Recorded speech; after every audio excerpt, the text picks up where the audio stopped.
Hello everyone, welcome back into this channel. So in this video I will let to show you the way how to manage the post visibility on a TikTok by iPhone. The device that I use today is iPhone XR, and the way to manage your post visibility on a TikTok, you need to open the TikTok first, and right after that you need to see on this bottom features there will be like 5 sections. So whenever you open it, you sometimes will be on the home section, but now you just need to visit your profile. Right after that, go click this three straight lines and go click the settings and privacy, and now you just need to like scrolling down until you found this activity center.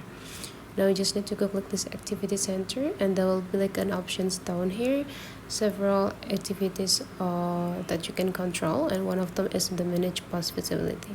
Now you just need to go click them. And to manage the post visibility, you will have an option. So this is the collection of your content. There will be like in the all section.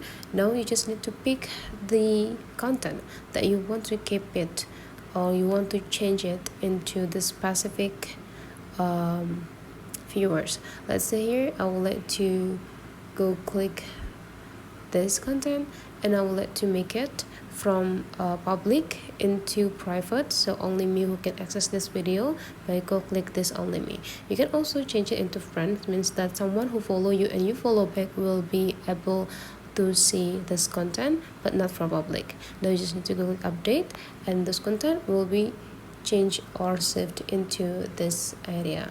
So that is the way how to manage your post visibility on a TikTok. Hopefully this tutorial today is useful for you. Thank you for watching, and I'd like to see you for the next tutorial.